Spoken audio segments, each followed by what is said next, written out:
What's up, you guys? It's Graham here. So I thought I would do something entirely different today and bring my dad on the channel. He's the one you've seen reacting to my Tesla Model 3 and also to a Tesla Model X going 0 to 60 in 2.6 seconds. And he's the one everyone said should start his own channel just reacting to things. So today we're going to be doing just that. We're going to ask him all the questions you wanted to know about my past, my upbringing, and his advice for just anyone watching. And for anyone who wants to be a part of this in the future, just go ahead and add me on Instagram so you can throw your questions into the mix as well, because I have a feeling if there's enough demand for videos like this, I will bring my mom on as well. So anyway, with that said, make sure to destroy the like button and let's bring my dad here on the channel. So the first question is, what does your dad do for work? Basically, at a young age, I love to draw growing up, and I chose to work in film animation and ended up at Walt Disney Feature Animation here in Los Angeles, and I worked there for 14 years.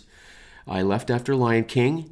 Sort of graduated from that to move on as an artist. I want to express myself, and now I'm working on my own projects, my own movie projects and writing. And so my whole life has really been in the entertainment business. Yeah. Another person asked, what was Graham like when he was younger? When he was younger, was very curious kid. One of the things he loved to do was we had a piano in the house. He loved to, at 2 or 3, he started plucking away at the piano. We took him to have him evaluated by a concert pianist, and it turns out Graham had perfect pitch when he would play a note back at 5. So he was playing Mozart and all sorts of stuff, but he got bored of that. But one of the things he really liked growing up was when I was out shooting movies and I was across the country on location, or New York or wherever I was, I would send Graham balloons. Graham loved balloons, guys. It's one of his favorite things. The other thing he really likes, one day I came home, maybe he was about 4 or 5, 6. He loved Christmas lights, but the problem was it was July.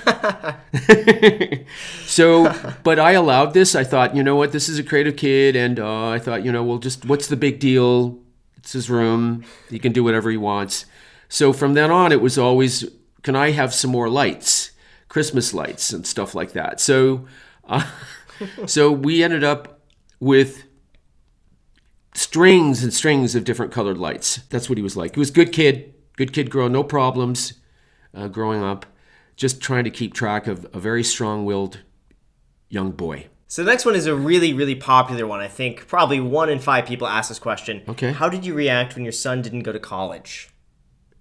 Oh, yeah, I remember that. My initial reaction was, I was really disappointed. He was educated mind. He was, used the same tactic. I'm going to go to Pepperdine. I'm going to go to business school. And then he said one day, Dad, I'm not going to college. I was pretty disappointed. And I started to worry about what are you going to do?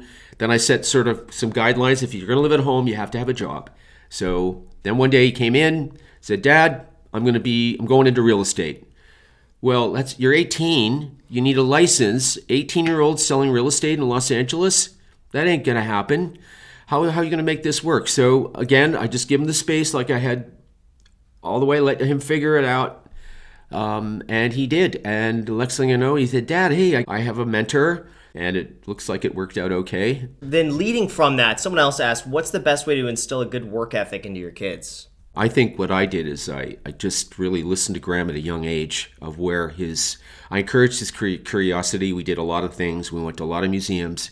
And I think growing up, I grew up in a family where we're a family of worker bees. So I had instilled to me a strong work ethic. And I think as an example, I would take Graham to my work. He knew what work was when I would take him to the studio, or that also helped Graham know that work wasn't supposed to be a bad thing, that it was like a good thing, that work. And he saw what my rewards were, where he saw me working hard. And then at the end, we'd have,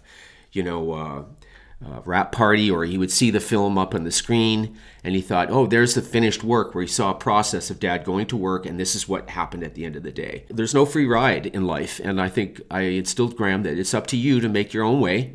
And I think he got that. And him and his mom and I were expecting him to do something.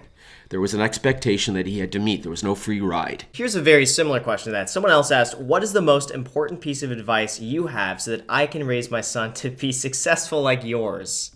I think the main thing is, I come from an art community. As an artist, I really encourage parents to listen to your kid.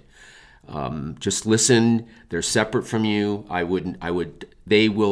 They inherently know where they're going to go or where their curiosity is going to go, and you don't know exactly where it's going to, like, their imagination's going to just ignite.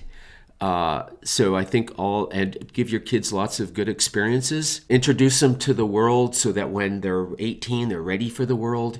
Make it a place where that the world isn't a scary place, but something they have a place to fit into. But I would have to say listening to your kid and sort of, not to say that you're going to force your will on them, but and encourage them, be positive. And I think that will go a long way. And if your kid says one day, like 8 or 9, gee, I really like to write, but you're a family of mathematicians, or you work manufacturing, or you're bankers, or you're lawyers, or real estate agents, and you have a kid that's very creative, and you quite don't understand that, make room for that. And make a space for that to grow. And when that happens, you'll never know that will definitely support their inner world. And I think it ends up showing and expressing itself in the outside world later on. So what was something I did as a kid that annoyed you? Oh, wow. Okay. Let me make a list here. I hate to say this, but it's as simple as he just really didn't like to clean his room. That really annoyed me. I thought that he needed to take responsibility at least for that space, and I did let him have that, and it was a mess. So at some point, you just have to let them sort of dwell in their messiness. He was very stubborn. I think there were times when we were in department stores, and he would like to have a ball, or he wanted that ball. He already had 5 balls at home. But this ball was a different color. So, he was taken out of some stores, kicking and screaming and making a fuss and put in the car. That annoyed me because he wasn't afraid to express himself in public, as you can see. This has continued to express himself to the world. And so there was a negative, but now he's turned it into a positive. So what was the funniest memory of myself as a child? He was 4 years old. He was in the car seat, and we were driving up to the store, and he was coming with me, and I got in the car. I said, "Oh gosh, I forgot my glasses." And Graham said, "Well, why do you need your glasses?" And I said, "Well, because everything I need my glasses because if I don't wear them, everything out in the outworld kind of looks fuzzy and out of focus." And then Graham said, "You mean fuzzy like a bunny rabbit?" And I said, yeah, that's a pretty good answer. Yeah, it looks fuzzy like a bunny rabbit. Another one asked, what was the biggest life lesson you gave to Graham growing up? I think the biggest life lesson I gave to Graham was never, ever give up. And I think that was from day one. Graham would get frustrated with stuff, and I would always come in and say, "Hey, what do? We never give up." And I think that's the one thing we pass on. And maybe that's where the work ethic comes in, where he's somehow tied in his own mind, is he never gives up on something. And that's the truth. He's like a bull in a china shop. When he gets something in his mind, it's done. Someone else asks, have any of your son's habits rubbed off on you? Probably a couple of things. Money. I was sort of never really paid much attention to money or how it's invested or all of that stuff. And I think that's really helped me now be more conscious of it. As an artist, I not into it's like if I make it, then I take that money and I put it into what I'd like to do or projects or whatever. I invested in myself, but I think that rubbed off on me. Another one, at what point during Graham's career path were you most concerned about his future, if at all? This is basically my own fear, obviously not Graham's, but I think it's when he invested in his first property. I got really worried that I thought he was in over his head, and I thought, oh, then I'm going to have to bail him out. It's all going to be a failure. But and he was stressed out on that first real estate deal. I think that's when I thought, after buying that first house, I thought he was, 20 years old? He was way over his head, and I thought, oh my God, this is all going to fall apart. What are you doing? Why don't you save your money? What are you investing in a house? You're going to put all your money in a house. But then he would, give me the other side of the argument about, Dad, it's an investment. Property in that area is going up. It's a good investment for me, but you're not going to have much money left over. Think of your future. Then he said, this is my future. So this was a lot of back and forth. But I guess maybe a lot of that stuff was my own fear, because obviously the rest is history. So I've learned to sort of not bring my own fear into this for him. But again, it was just a father thinking about, well, okay, we'll pick this kid up off the ground, and and we'll have to figure out something else to do. We'll start all over again. Mm-hmm. So is your dad just as frugal as you are? That's the best question on the whole list here. Absolutely not. I'm exactly the opposite. As an artist, that's the last thing on my list is long-term planning with money. So I'm very shocked, actually, that I have a son who's very conscious of money and how to spend it, how to save it, how to use it. I have a complete opposite view of that. So I have no clue where this comes from, but I like to live and I like to spend it, and that's just the way it is. Cool. So we got another one here. How do you feel about Graham's frugal lifestyle? Sometimes I would wish he would loosen up a little bit with his money, but in the not the sense of just spending on frivolous things or whatever, but I think sometimes I encourage him to sort of go have fun a little more. I mean, I'm always telling Graham, hey, I think I'm buying a new TV. But Dad, do you really need a new TV?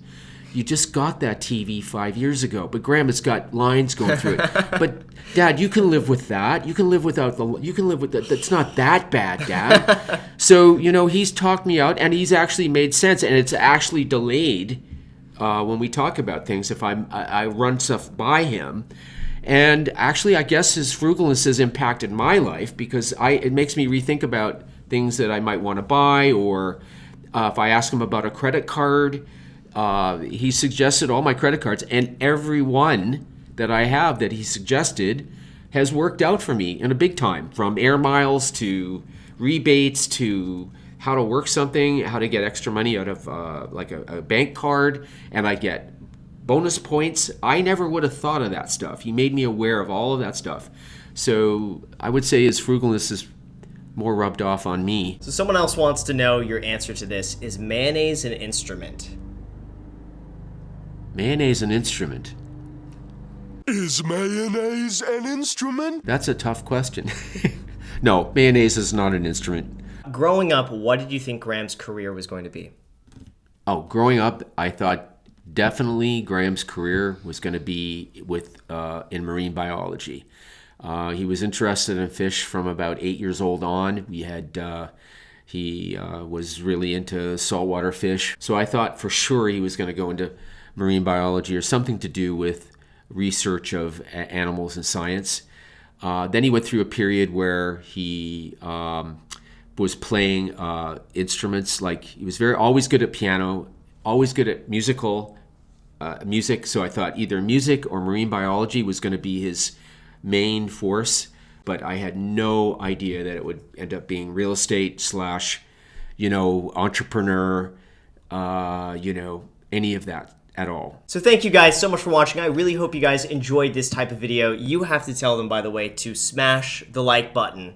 They haven't done that already. Tell them to destroy the like button. Okay, guys, you ready? Get that hand figure. Smash the like button. Boom. And then tell them to add me on Instagram.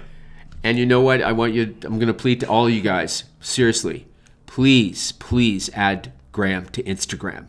He's got lots of great stuff. I follow it. Lots of fun stuff on there. So, again, Instagram, Graham Stephan. Perfect. Okay. Cool. Talk to you later, guys. Thanks so much for watching. I'll be back.